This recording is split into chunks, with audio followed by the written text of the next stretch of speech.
And the first of them is Daniel Black, who is sitting next to me, who will be coming for the first week.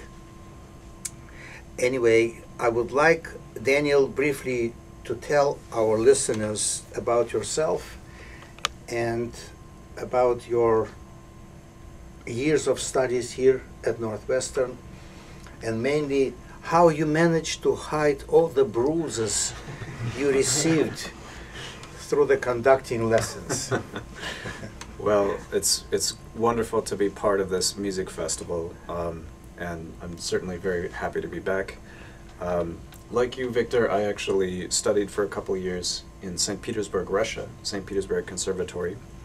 And I was born in Wisconsin, and I got my bachelor's degree at University of Wisconsin-Madison, so it's always really a pleasure to be back to Wisconsin, and Door County is just such a beautiful location for a music festival like this. It's perfect. You know, bruises, I like to wear turtlenecks, you know, that's part of my solution. And, you know, as you go on through life, sometimes the old bruises get covered up by new ones. So. I see. I see. Very well. Anyway, then I think we should share with our listeners the content of the first week. As you know, we have 3 programs per week on Tuesdays, Thursdays, and Saturdays.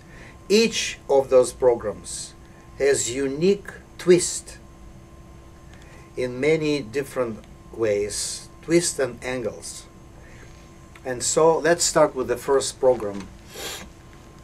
And the first program will have 2 works of music, one by Benjamin Britten, his Violin Concerto, and then by Beethoven, his Eroica Symphony, number 3.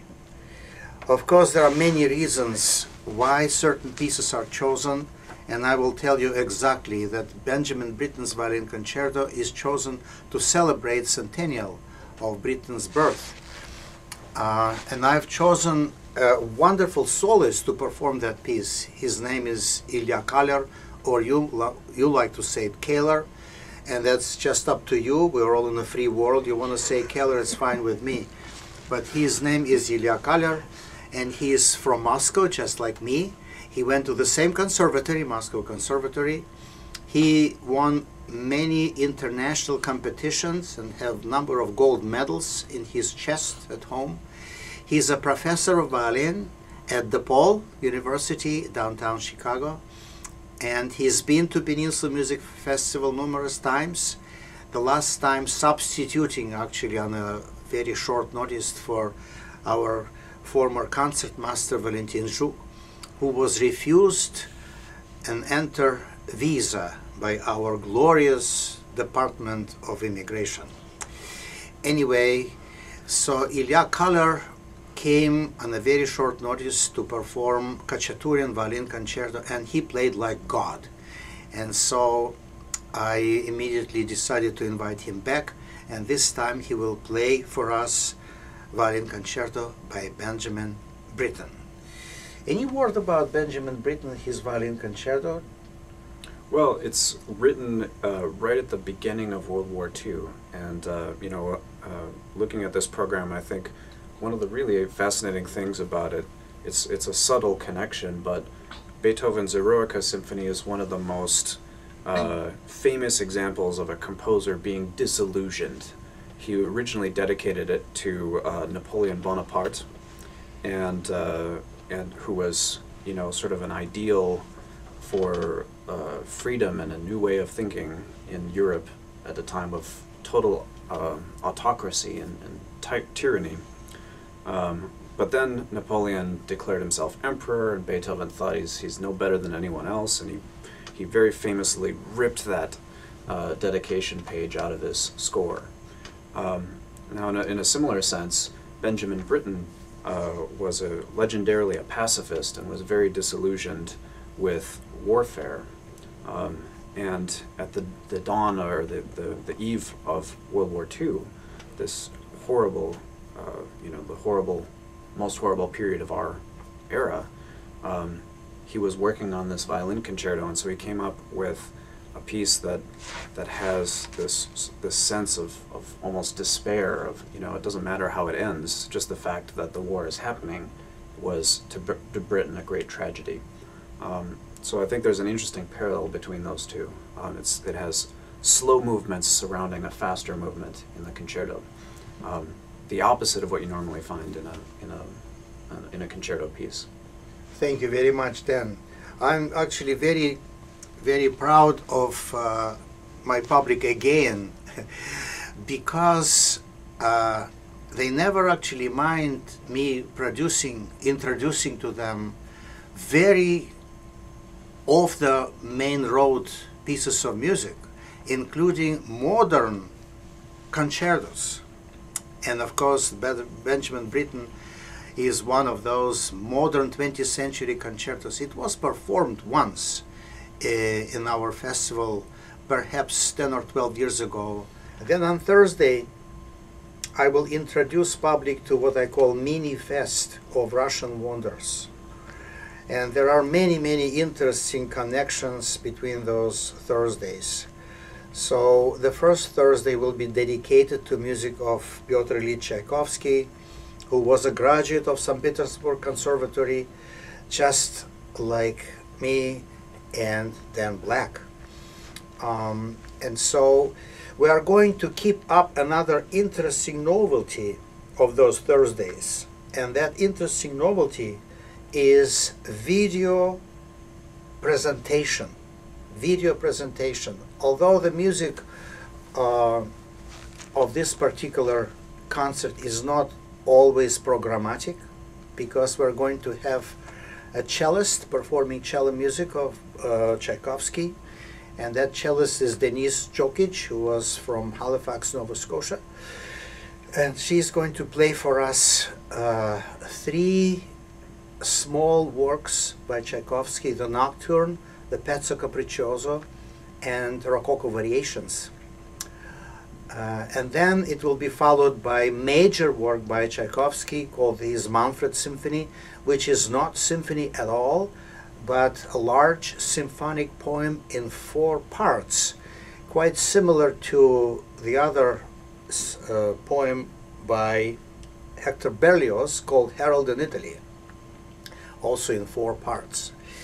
Anyway, so this particular concert will be accompanied by a visual presentation of things which are really deeply related to Tchaikovsky as a composer, with him being in St. Petersburg Conservatory, and with also pictures of the cellist who was his pupil later and who became first performer of those works.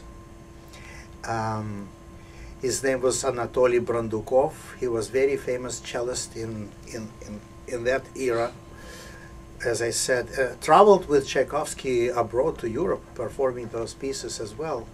And of course, when it comes to Manfred, there are very famous paintings and etchings and drawings about Manfred by Byron, which would be very interesting to show to our public. So that is what will happen on Thursday.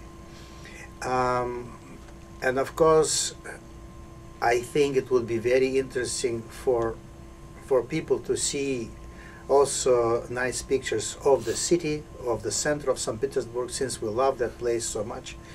And I think between Google and me and Dan, we'll find those nice pictures to show to our public. And then we are moving on to the Saturday, which is again a program with a twist, because it is not a symphonic program at all. It is a program dedicated to one of the most celebrated popular composers who passed away last summer, and his name is Marvin Hamlisch. Marvin Hamlisch, of course, was one of the most celebrated composers of our times in the United States. And again, I asked Dan to do a little research, so he will tell you who Marvin Hamlisch was. Well, Marvin Hamlisch was a very multi-talented musician. He was, imagine this, he won the Emmy Award, the Grammy, the Oscar, the Tony, and the Pulitzer Prize. It's a nice trophy case he had at home.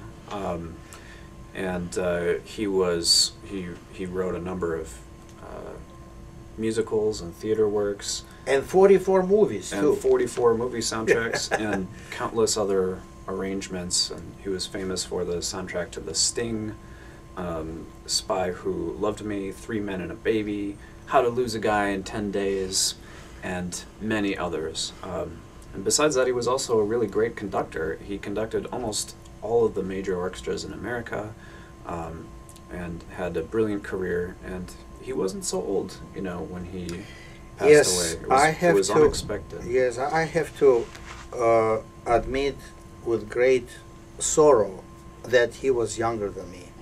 He was only 68 years old. He was born 2 years after me, and I'm extremely sorry to hear about his departure. By the way, I remember him also playing piano at his own concert presentations, because he was really very, very good pianist as well. Anyway, for the tribute to Marvin Hamlisch, I've decided to invite another former disciple of mine who was studying with me back in 1989 or 1988 actually, and now he has his own orchestra in New Jersey, and he conducts all over the world, and his name is David Rowe. So David Rowe, who conducted a lot of operas in various opera houses in Europe and in New York City Opera, and instantly familiar with the style of musicals. He is bringing with him 2 soloists, tenor and soprano, to supplement his program dedicated entirely to works of Marvin Hamlisch.